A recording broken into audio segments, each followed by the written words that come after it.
Ladies and gentlemen, welcome to Press Hour. Here is our debate topic for today. Is diversity uniting or dividing Cameroon? We had a coincidence of ideas on the subject with Reverend Father Dr. Tata Mbui on today's edition of his weekly reflection titled Faith-Seeking Understanding. Reverend Dr. Tata Mbui revisits a counseling encounter he had in 1985 with the venerated Professor Bernard Sokika Fonlon of blessed memory. I quote, Fonlon cautiously advised that we should do everything in all transparency and out of genuine love for the inherent differences that make us a beautiful people.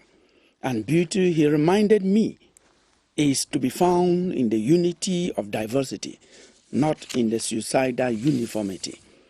For Professor Bernard Sokika Fonlon, unity is always a great desire and achievement, but it has several implications. Among them, a sincere and honest acceptance of our historical, social, educational, and cultural differences. The idea unity is in the divine Trinitarian unity. End of quotes. In Cameroon, every aspect of national life is diverse. The people, the tribes, the ethnic groups, the cultures, the languages, the mineral resources, and you can name them. These are enviable values and resources that inspire some people to describe Cameroon as Africa in miniature, or simply as the continent. The question Press R is asking today is, can we affirm that diversity is uniting Cameroon, or regret that it is dividing the country? I am Kilian Dandifon in Yaoundé, and this is Press R.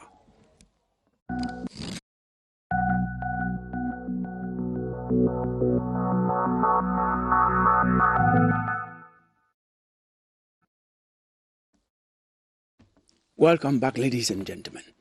This is Press R, and our topic of discussion today is diversity uniting or dividing Cameroon?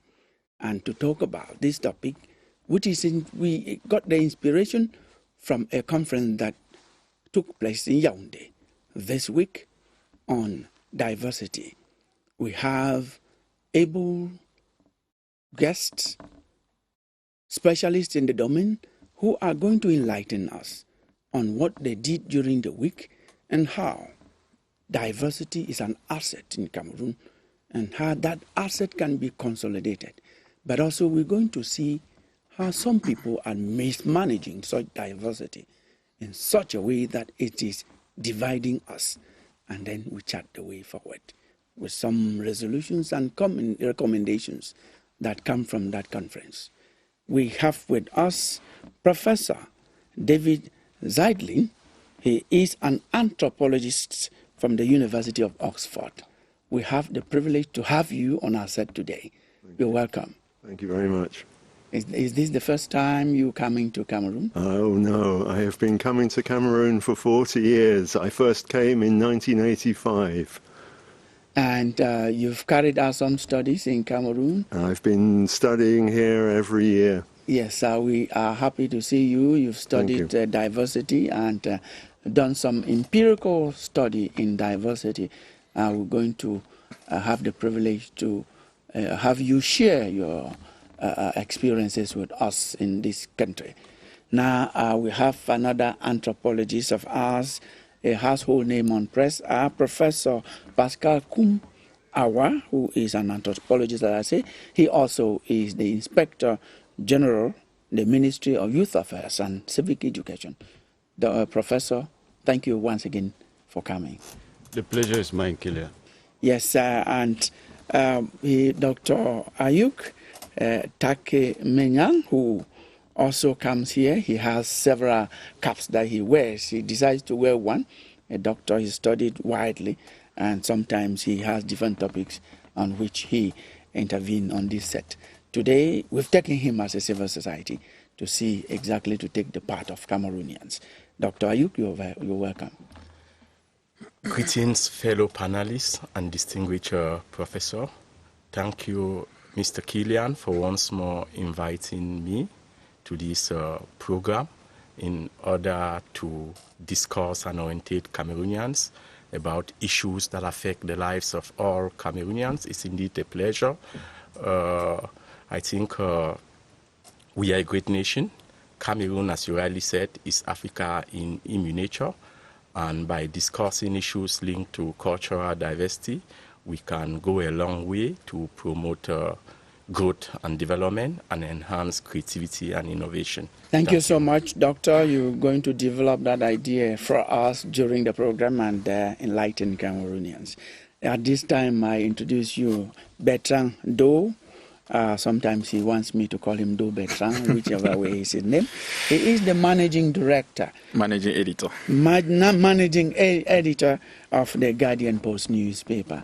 Bertrand, your ideas, we will be very happy to have you share them with us on Press Hour today. Thank you very much. I think it's a very good idea. It's a very good topic. Even the timing of the topic, it's very, very important. And special greeting to people of Baligam, where I come from. I would just say briefly that Baligam, it's a veritable example, a melting pot of living together concept, which government has been preaching, and it ties with our topic. Living together? I'm going to explain that further to you in the course of the program. Okay, I was going to ask that now. Thank you. But if you wish, I cannot. No, it's okay. The Baligam people, we play host to our brothers and sisters who have been living with us for years from the West region. And when you go to Baligam, you will not know who is from the West and who is indigenous. Everybody is a son and a daughter of Baligam. It is a melting pot of cultures, and you will not hear any conflict between those who live there. So I think, and also looking at our location, Baligam is at the border between the west and the northwest. Yes. We share boundary with Babaju in the west. We share boundary with Bagam in the west. We share boundary with Baminyam, still in the west. So you see, we are a melting pot of trade, of ideas and things like this. And that is why I think our phone, a big shout out to him, His Royal Majesty Fondo Ganyam II, for, of course, making Baligam an exemplary place that, puts into practice this concept of living together, of togetherness, which President Paul Biya has been preaching to his different visions and policies. I think it's important you highlighted that, and your fund should also be proud of you, an intelligent, very bright son of Baligam. Thank you very much for coming. And at this time, ladies and gentlemen, we're going to take the first lot of this program, Press Review. Press Review is done for us by Manuel Avemnu. Manuel Avemnu, you read the papers for Press Hour.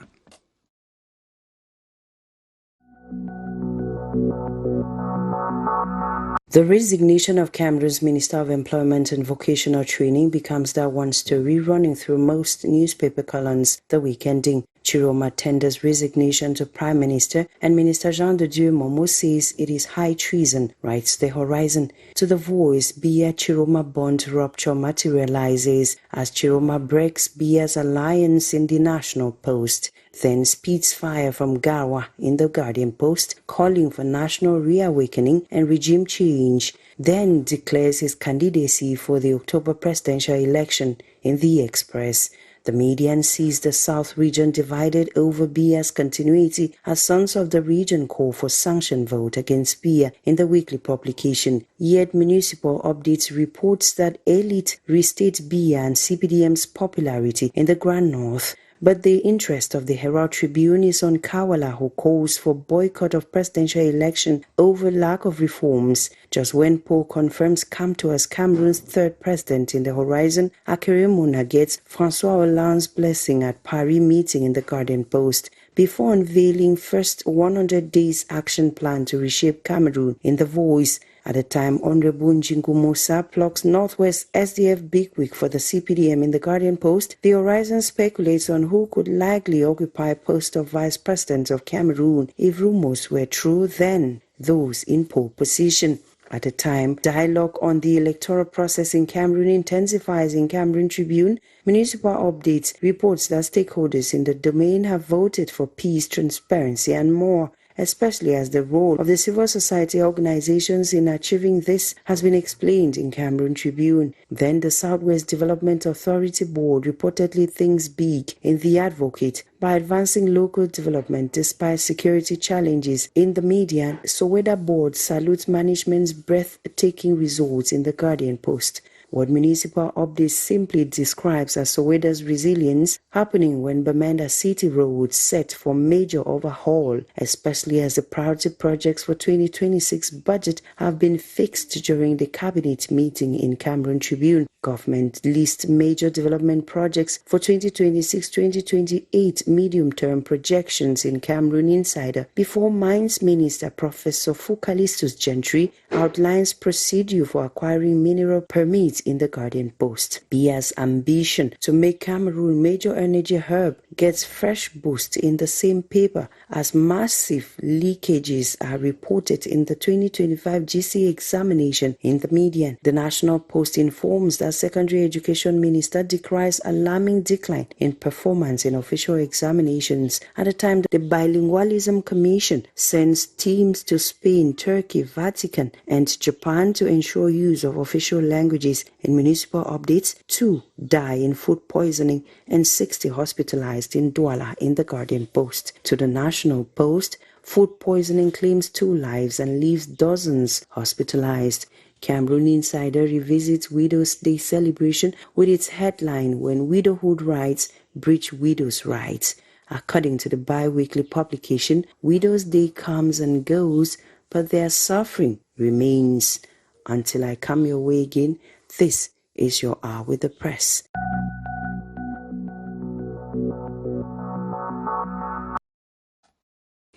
Thank you so much, Emanuela. We look forward to having you next Sunday for another dose of Press Review on Press Hour. Now, so many things are being unraveled as we look forward to the presidential election in October in just about 3 months. This week, we had so many things happening.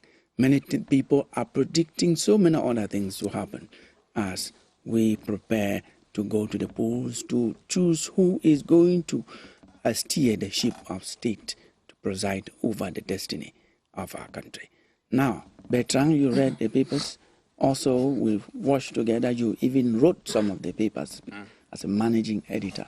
So what is the one thing that swept across the newspapers that we can comment on? With your permission, I think let me just appreciate Emanuela Vermeuil, for the way she puts together the press review. It really, in less than 3 minutes, she gives you a synopsis of what happened in the national territory. I think she's doing a great job. We of the print media appreciate the way she does it.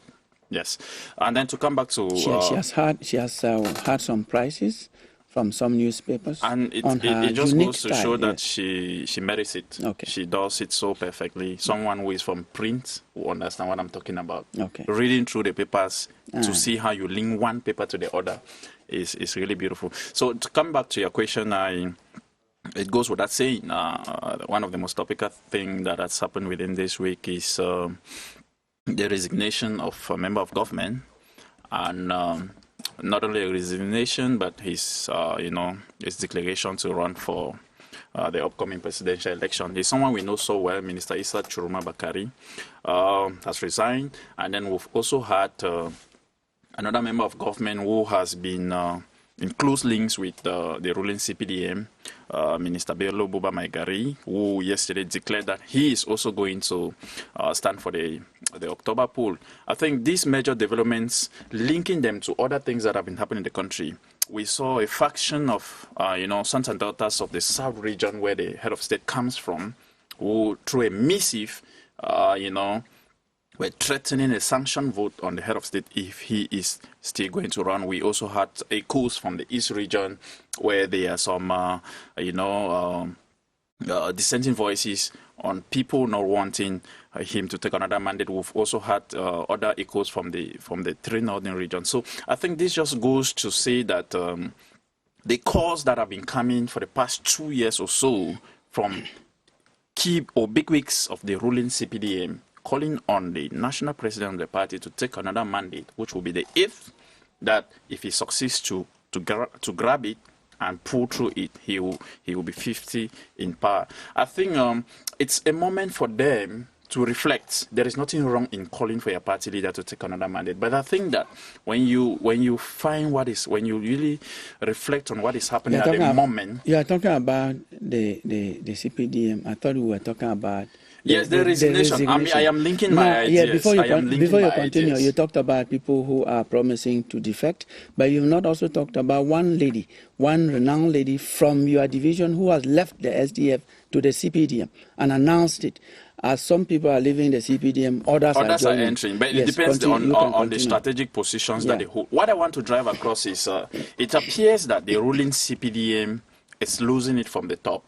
Why do I say so? These are political. The FNSC of Issa Churuma, UNGP of Bello Buba, they have been in political alliance with the CPDM for long. And if they are breaking away, it shows that something is wrong.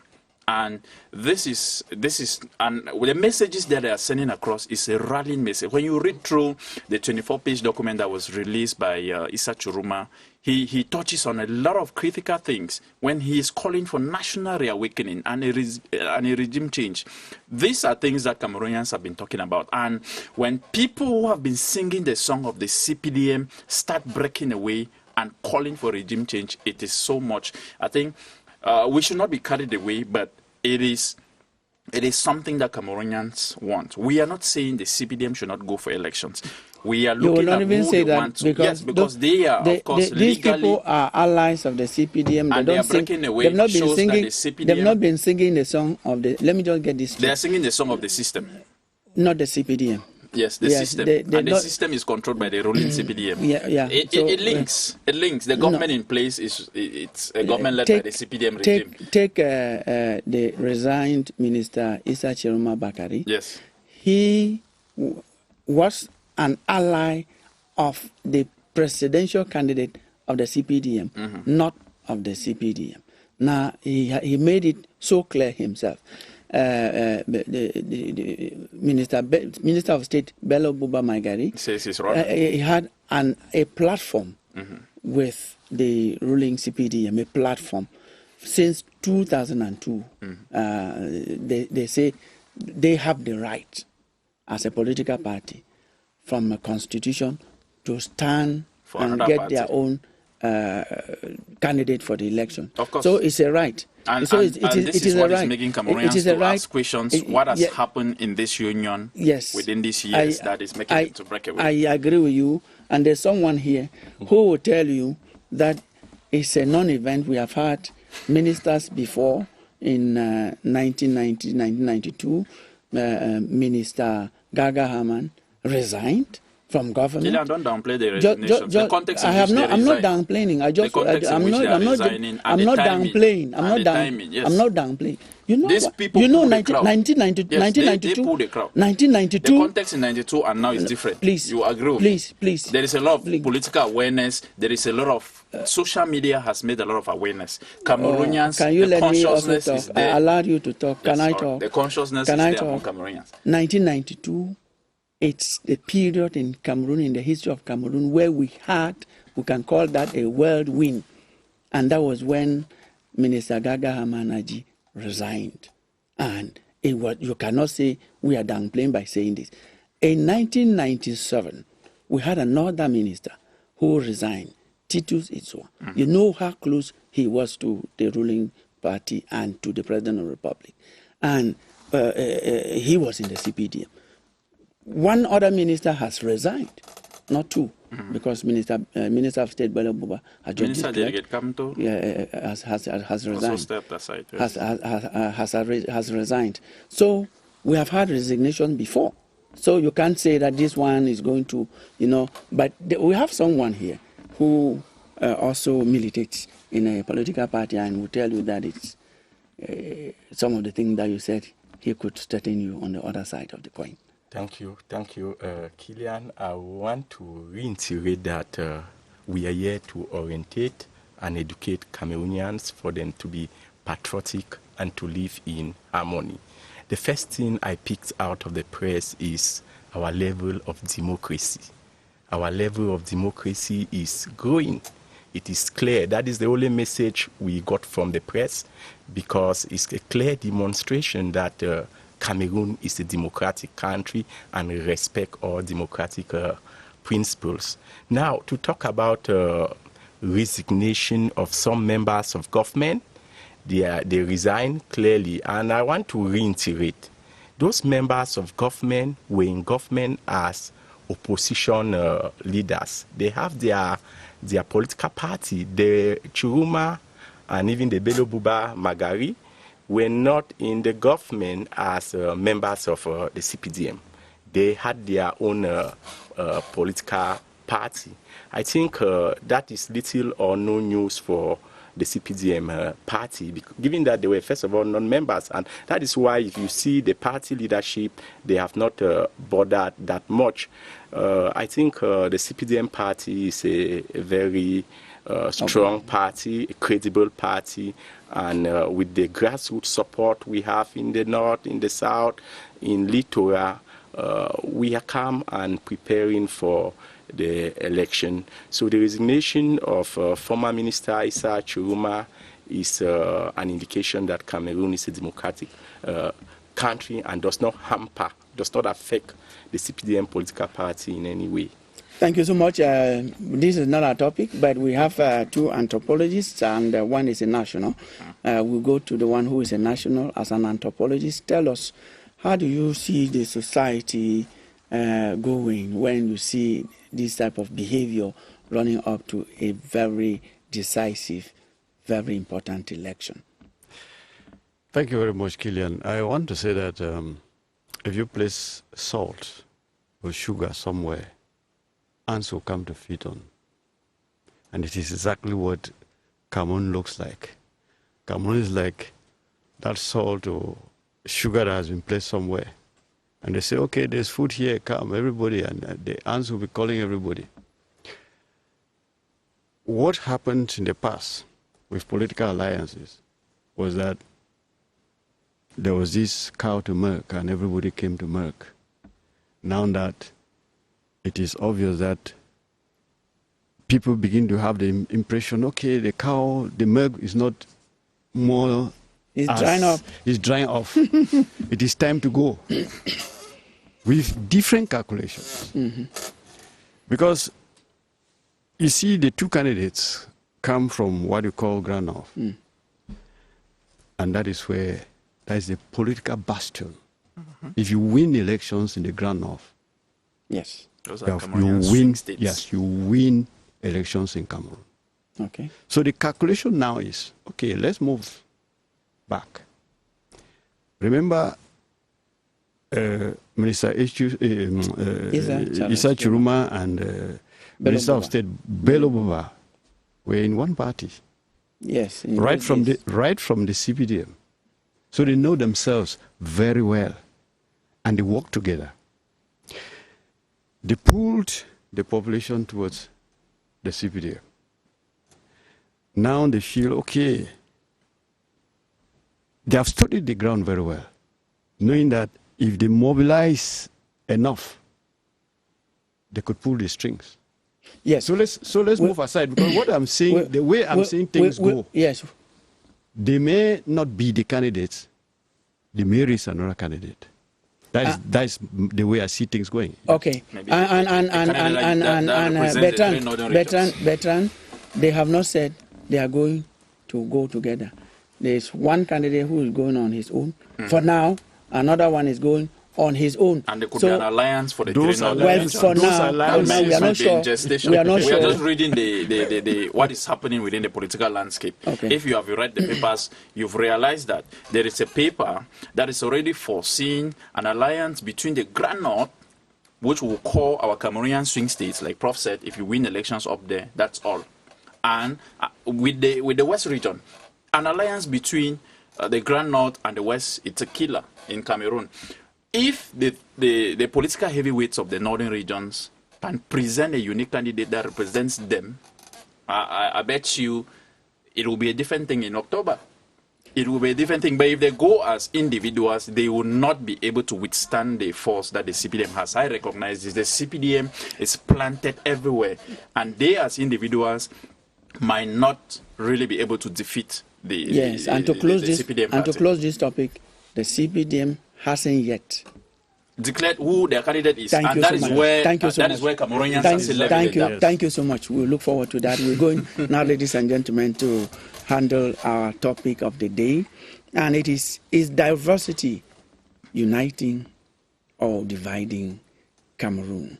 And we are inspired to talk about this very topical, current subject by a conference that took place in Cameroon on diversity. Are you the one to give us the clues what the conference is all about, Dr. Owa, or maybe Dr. David Zeitlin? Okay, Dr. Owa.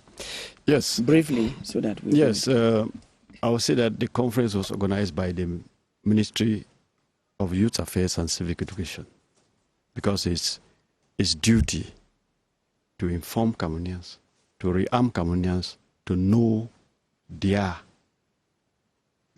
origin. And it is to reset their minds and tell them about their origin so that they understand where they come from. And the conference was titled From Genes to Nationhood. That's just a short form of the title. And it was based on research findings that are more than 10 years old, which informed the scientific community after collecting samples from individuals, 1,333, from 150 different ethnic groups, and analyzing them in a laboratory at the London School of University College of London. The results revealed that all these ethnic groups were related to each other. in Cameroon. In Cameroon, that they were related to each other. And trace the path of relationship from the northern regions right down to the southern ones. So when you are calling north, south, you know exactly what you mean, and then to the west and to the south. So it revealed that all these groups were related. So the Ministry of Youth Affairs and Civic Education, knowing that they are responsible for the civic education, to make people know that they are together, had to organize this conference to bring these findings to light, which means making use of research findings, of scientific evidence to impact a country or a society or a people. So that is why that conference was organized. Yes, thank you so much, Professor Awa. What I know is that when you hear there is a conference, when you hear there is a seminar, it means there is a problem. They want to look for the solution to that problem. If you are looking for tracing this to let Cameroonians know, it's because we know, as our topic says, that it is either uniting or dividing Cameroon.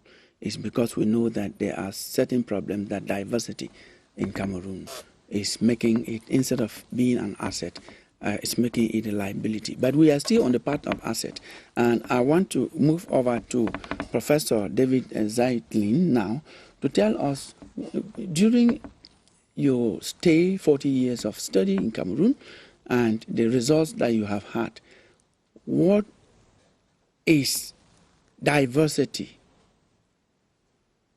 giving to us? How do we qualify? What are the elements that make diversity an asset to Cameroon from your study? Thank you very much. I think the first thing I'd say is I'd point to the riches you get from multilingualism. It is normal here in Cameroon for everyone to speak 3, 4 languages. I've met people who speak 10. I've met a few people who speak more than 10. Speaking lots of languages, learning lots of languages when you are a child gives you a mental flexibility, an appreciation of difference, and an ability to think in different sorts of ways. That if you only learn 1 or 2 languages, particularly if they are closely related languages, you don't have. So in Britain, where I come from, basically we are monolingual. English. And English.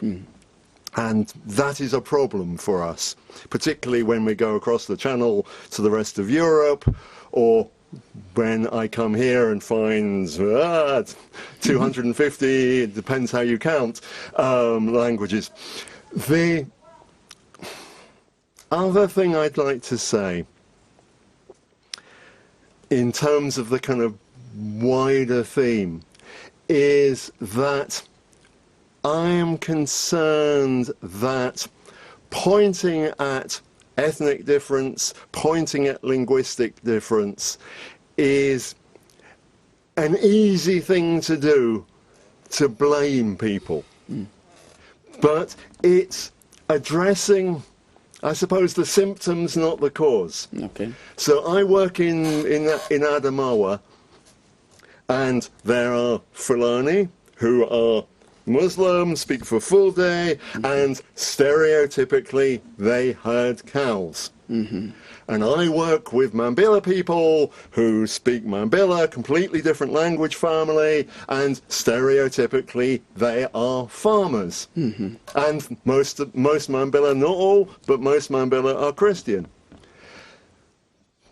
Whether they are Muslim, whether they are Christian, whether they are speaking for Fulde, whether they are speaking Juba, that will not affect the underlying problem of cows and farmers. Farmer-grazier disputes are going to be there whether there is a complete monolingual, complete cultural homogeneity or not, if I can say the word.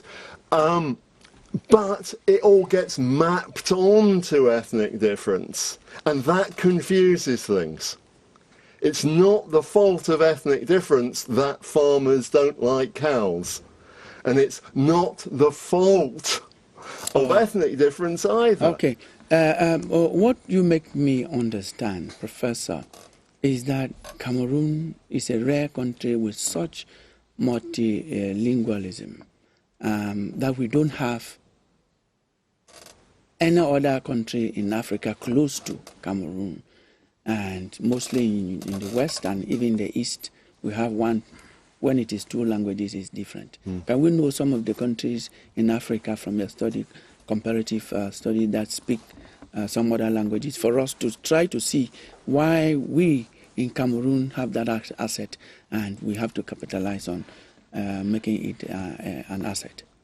Well, in terms of why there are so many local languages spoken in Cameroon, that's really an effect of geography. Okay. That because Cameroon, goes right up to the Sahel in the extreme north, Lake Chad, you've got the influence of Arabic and the languages from the Sudan.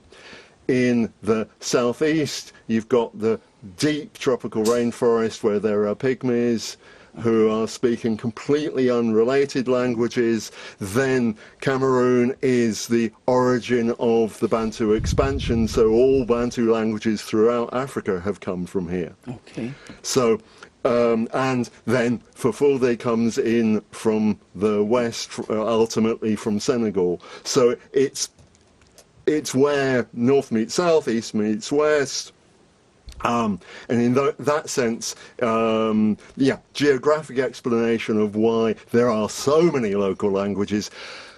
In terms of official languages, the only place in Africa with more is South Africa, where as a matter of the dismantling of apartheid, they went from having 2 to having 8. Okay, and in Cameroon, we're going to come back to that.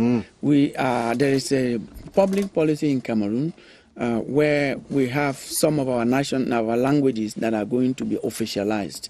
The Fufude you're talking about, we know about Douala, we know about Lamso, we know about I think the Beti language, Bassa language, there's Ewondo. Yes, those are some of the languages. Doctor, you say we are working to officialize them as some of our languages. We mean that more and more Cameroon will solidify that asset of diversity, multilingual diversity. What I will come back to you to continue to talk about how the conference is going to move us forward. But we want to look at other aspects of diversity of the country that are uniting us and some that are dividing us, and how we can work on those that are dividing us to unite us. Bertrand? Yes, of course. We have so many aspects of diversity in our country, and I will first of all say, Kilian, that the impact of as to whether diversity unites or divides us lies on our governance system. If there is an inclusive governance with policies that promote equity and understanding, just these aspects can help to mitigate issues of divide. But if there is a government in place that does not promote inclusivity, we are already threatened. I would begin with our historical diversity. We are 2 different people. We were one, but due to colonialism and things like this, we have 2 different backgrounds. The Anglo-Saxon culture that we inherited from the British, and the French culture that our brothers from the 8 other regions inherited. We have linguistic, which has already been mentioned, aside the 2 official languages, the other 250 plus languages that is spoken. There's regional diversity in the country. In as much as we have 10 regions, these 10 regions have their different specificities. We have religious diversity. We are a secular state. There's Christianity, there's Islam and things like this. There is economic diversity. The different regions that we have different riches. What is found in the east, it's not all what is found in the southwest. What is in the southwest is not what is in the northern regions.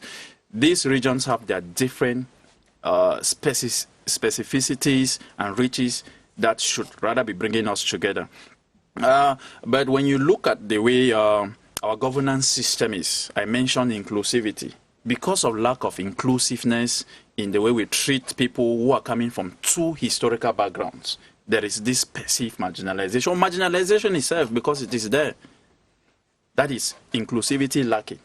In terms of economic balance, when you look at a region like the southwest region where there is mineral from Dian and things like this, but there is no road going there. There is divide coming. Well, because people feel like our natural resources are tapped and other areas are developed, whereas we are not developed. There is road issue nationwide. I know that's what you want to say. Yeah, but there's a road issue going to Ndian, nationwide. The road has just been graded. It has not been tarred. No, please don't give a different misunderstanding to this. It has just been graded, and within this rainy season, the road, it's not passable. We have to say it for government officials to know. Yes. The contract was awarded to the engineering corps of the B, our elite force. What they did was to make it passable, and with the coming of the rainy season, it is not. You didn't say our that. elites go to Ndian by passing through it. Now they use the high sea. This is a region that is rich. When you go to the east region, yes, when you go to the east region, no, when you just say to some part of there, yeah, to Bakassi, it's an island. No, continue. Before you get to Mundema Ikonotiti, most of the times it's easier to use the high sea. When you go to a region like the east region, I don't think you go there. It's okay. I have been there. I worked in the southwest. Yeah, that was then. That was then. Kilian, stop holding praise for the system. When you go to the east region with their mineral resources, how many kilometers of tar road do we have? Forget about the national road number 1 that passes to the east. Why should we forget? Please, we're talking about the road just passing, the highway that just passes, does not equate to the farm to market roads and roads in different communities. This is what we're talking about, Kilian. Government, the policies in place should be inclusive. When there is inclusivity, the issues of divide will not come in. If you come political, there is political divide. The system in place even fits on our diversity to use the divide and rule syndrome to further fragment the population. Cameroonians are unable to unite for a particular cause because when a particular region starts a cause, government uses elites from this area to see how they can split. When we are from Northwest and Southwest regions. Just because of the Anglophone crisis, we've had the ugly issue of Northwest-Southwest divide coming up and up because the system is trying to paint a picture where politicians are divided. Anglophone elites cannot speak as one because of divide and rule system. And that is what is happening nationwide. Yes, now Bertrand, Professor Pascal Kumawa, when you were doing the study, that conference from that study, did you handle some of these issues that Bertrand is raising that come from diversity and are dividing us? Exactly. We handled them. The study on the genes, because we're studying genes, we revealed to us that we came from one gene and split into several little bits. The issue of diversity, I would say, is a creation. We create diversity. He's from Baligam. Was there no one Bali? You have Bali Yunga, Bali Gashu, Bali. There's a Bali in due to migration. In Poli. Migration. There were 7 Bali, 7. 2 yes. went to the north. Yeah, Nigeria. 7. Also, there's Bali in northern Nigeria. At the moment, we have and and the reason is this. The reason they will at one point say, okay, me from some of the Bali. Let's say in the northwest you have some in Mezam, others in Gokotundia. Yes, there are 2 in Mezam and then 3 in yes. So it's to tell you that at one point they stand out as being different, whereas they are one. They speak the same language. Yes, but when you come... Yeah, that's what he has said. Yes. Did you consider this? Did you see this in your conference as a consequence of the study you did? And what are the proposals that you have to make sure that you redress some of these things that can lead us to an ugly situation? Yes, we did. Because the study pointed to the fact that these are not different Balis. That is one. Okay, this is just one group. We can go to another group. Take the Nso, the Bafia, the Bamun, the Tikas. Those are one people. But they will stand up as different ethnic groups. Let me tell you, the 250 different ethnic groups and different languages that we proclaim in Cameroon is a myth. It is not real. It's a creation. It is already created. It's already a problem. Why am I saying? Why? It's a problem. Let me tell you what's worrying me with the explanation. I don't know how many people out there have the same worry as I do. When you talk about these people who already feel that they are culturally independent people, the message should not be that you are one. Because when you say you are one, it's like saying that they should look for one person to rule them. It's already a problem that is there. We may not even say that it's a problem. What solutions did you or do you propose for them to know that even as you are different, you should understand, not that you should tell them you are one person. If you tell them you are one, then one of them will say, no, okay, we are one, I am the bigger family, let me rule all of them. Just like among the Balis, there's no paramount ruler. In the Balis, yes. All of them are equal. We don't have political classification where one is first class. Okay, so let us get you and then go to one of the solutions was that... I've not touched you. One of the solutions was to step up this information about these people being related, because we are interwoven. We are not disconnected as such. We are interwoven, and we need to know that we are interwoven. We are interconnected. Yes. In one way or the other. The hatred should not which means that between we are not called to hate Yeah. each other. Yes, we should complement. We should complement Thank each you. That's other. a good Ourselves, message to thank- politicians who are using our diversity to try to divide us. Because we now even see this is a political period. Our Killian, problem is this. Killian, this is a political period. We've seen politicians who will be preaching on regional lines, who will be preaching on even community lines, on village mentalities and things like that. It happens. It is there. We've seen voting in this country, it's even done based on where you come from. We've seen political parties approaching certain regions and they are being chased away by... Agreed. That's not where we are going to. We want to say what you are saying. What you are saying. Promoted by a politician. What you are saying, we agree. The question I've asked, Doctor, you should be helping us to answer also is, how do we solve that problem you are raising? We have to be inclusive in governance. People who came together as one, Anglophones and Francophones, when they came together in 1961, some people should not be treated as second fiddle in this country. Thank you. That is just an example. You said that I'm going to go to Professor David Zeindlin, but I will pass through Dr. Ayuk, who has not talked about this diversity. Thank you, Killian. I think I will start by appreciating the study Prof did.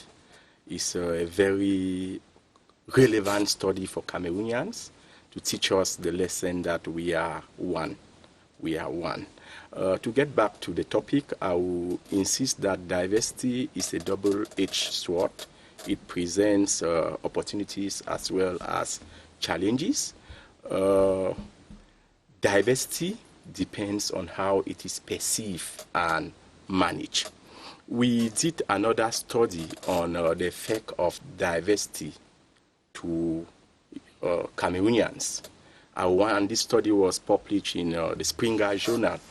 I want to share more light about that, where we discovered that diversity in Cameroon, if well perceived and managed, will go a long way to foster economic growth. Given our diverse workforce, it will increase productivity. We have a lot of touristic potentials in Cameroon. It will lead to a vibrant and resilient community, stronger communities. It will enhance innovation and creativity. It will also increase empathy and understanding. But now I want to talk about how diversity is perceived and managed. As a civil society actor, there is a notion growing in Cameroon that I'm criticizing. Yeah, I have a lot of write-up criticizing it. Ethnocentric or ethnic politics, just like made mention. Our politicians, especially those of the opposition party, they don't always have any story to tell Cameroonians. All what they do is ethnocentric politics. Give us an example. Like people were already talking about the Grand North, and the rest. Those are things we should not even mention as Cameroonian. The findings of that great research work is showing that we are one people. So what we encourage in Cameroon is growth and development. There's a lot of ethnocentric politics leading to prejudice and discrimination. Yeah, totally. We also have a lot of social conflict.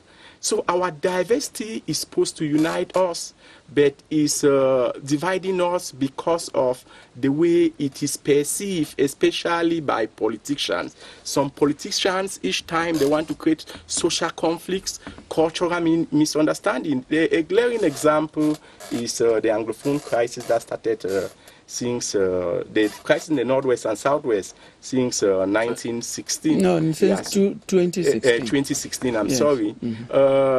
Is as a result of this political maneuver. People are trying to unteach Cameroonians.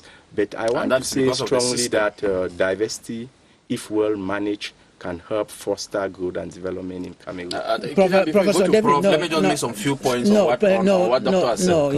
Let us go to the Professor David. Professor David Zeindlin, you have followed what they have said.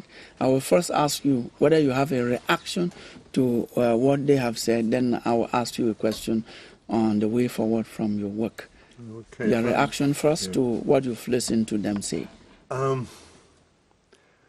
Well, I suppose I return to one of the things I said at the beginning, that political issues, which I'm really not qualified to discuss, are being mapped onto cultural and linguistic ones. But that is a device to simplify and, I would say, to confuse. There are political, there are economic issues between centre and periphery, which have been an issue in Cameroon from before independence and which continue. These are being played out as being Anglophone versus Cameroon, but Francophone, sorry. But that is, I think, simplifying and confusing what's going on. Thank you, Prof.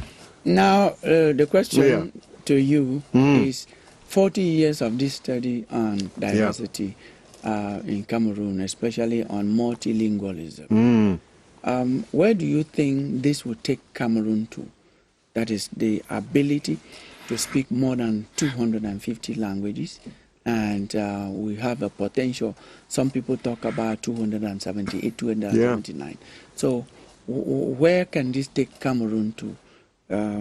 Okay, let me give you an example from Britain. Yes. So Britain is basically monolingual English, but in Wales there is the Welsh language, which is a very different language, and most people from England don't speak it, can't speak it.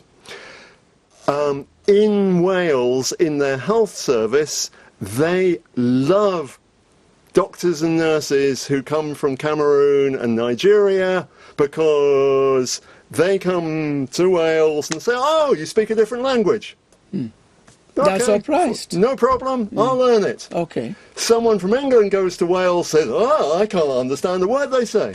And it's they're a real not ready problem. to learn it. And then, because in England you are brought up to say there's only one language, which is English. Just as in France, they are brought up to say there is only one language, which is French. And in France, there's a similar problem in Breton. So, being comfortable with multilingualism gives you real advantages. And if I could just summarize in one word what you just said, it gives you the potential to easily socialize, for example. Yes. Okay, what other advantage? Well, I think there's something about a connection between speaking languages from very different language families and forms of thought, mentality. Okay. Being able to switch between different ways of approaching a problem gives you a flexibility. Brain development and all of that. In fact, I would say that when you know many languages, you can explore it for developmental purposes. When you cannot solve a problem using a particular language, the other language will help you to solve the problem. That's right. Yes, but Killian, the first thing I wanted to say was to disagree a little bit with some of the things that Dr. Ayuk said. You know, they far not. Be brief. Let the professors, they are preaching theory. We have to apply the theory into our reality in the country. They far not have specificities. That is why government ministers are rushing up there. Don't treat the people like you only know them when there is campaign coming up during the political season. Most of the things that government is struggling to realize now are things that were made as campaign promises in 2018. So if the people feel politics is a game of interest, it's who giving what and at what time. If the people feel that at this point in time, you are not giving us what we want and want to pull away, it is their right. And I think that is where other regional blocks have to come in. Anglophones in this country are supposed to start preaching what they want. Because if we don't, like Agbobala said, we are going to be spectators in the next republic. We need to start saying what we want at this moment. The government also needs us for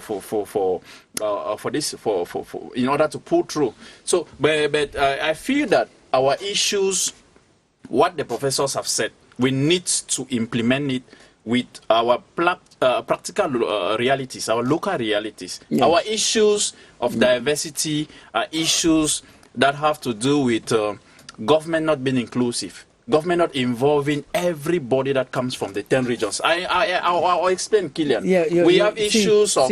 You know that you speak. I'm you know that you speak so well that if I listen to you, look at. No, let me just make this point. If not, you're making the point. I need to learn. Yes, just 1 minute. Just 1 minute. I'm saying that the government in place needs to ensure that there is regional balance in appointments. When there is appointment of people from these 10 regions equally, the differences will not show. When there's power sharing, it should be equal. Even resource allocation. How do you explain the fact that a region in this country has public investment budget more than 3 regions put together? And when it comes to implementation and realization of projects in this budget, we don't see the projects. These are things that we're talking about. Resource allocation, appointment, power sharing in general should be inclusive. Yes, inclusive. We see that. As you are reacting him, that is your way forward. Okay. Because we have less than 4 minutes to go. Yes, thank you, Mr. Killian. Mr. Ndo is trying to take out of the topic of today. The topic is diversity uniting or we are showing how it is dividing us. Okay. Government is expecting to divide us. Diversity does not mean that the specificity of the people will not be taken into consideration. I'm sure we have professors here, if I'm wrong. Yes, Professor Awa and Professor David. Those in the ground north, they have not said that their realities are not taken into consideration. Who has actually made such a speech? I'm sure we have actually seen so many times that the CPDM has strong supporters in the ground north. Now, to get back to our topic, as I said, diversity is supposed to unite Cameroonians. We have a lot of things to benefit, given that we are Africa in miniature. Cameroon is full. It reflects all what is found in Africa. Yes, just even in terms of climate, just we have all climate. Just like the renowned professor was talking about linguistic diversity. Yes. If you look at, there are a lot of studies how Cameroonians can learn so many languages very fast, even those who are in the diaspora. Yes. So I want to say that diversity, if well perceived and well managed, will unite Cameroonians. Politicians should avoid using our diversity, be it regional diversity, as a slogan. Yes. Hate speech and the rest to divide Cameroonians. Because living as one people, as Prof said, we have a lot of things to benefit. That's your way forward. What do we take home from you, Professor David? I think that we should recognize that there is unity in diversity, there is diversity in unity. Sounds like a contradiction, it is a contradiction, but we need to find ways of living with that because life is messy and there's no way it can ever be made simple. You speak the Cameroonian reality. There is unity in diversity and diversity in unity. And that is the statement. We have to make it concrete. And we'll make it concrete, we'll be a great country. But the last word will be from you, Professor. What about no, you said your last word already. No, I was just getting to a point. Professor Awa. Yes, I want to say that the contradictions that Professor Zedling has just underlined, unity in diversity and diversity in unity, for us to get there, we need to project into the future, start from the home, which is the basic unit of the society. We should start saying and explaining that to our kids. Then they will grow up bearing in mind that though I see that there is diversity here, that diversity is an expression of unity. If we don't do that, but which I believe we'll have to do, we are going into an elections, that is the message that we should take into elections with, that diversity actually is a unity, and it is an opportunity for us to use to develop. Thank you very much. You are most welcome, and if you are a perpetrator of division using diversity, the message is that you should take a U-turn. Use diversity for development. Use diversity for unity. I think that's our take-home message. And our panel today on Press Hour was made up of Professor Pascal Kumawa, who is an anthropologist. He is also the Inspector General in the Ministry of Youth Affairs and Civic Education. We had an August guest here with us, Professor David Zeitlin, who is an anthropologist as well, and he comes from the University of Oxford in England. Thank you very much for coming. We had you, Dr. Ayuk Takeminyang, who is a civil society on the program today. We want to thank you. Thank you so much, Bertrand. Do Bertrand, managing editor, the Guardian Post newspaper.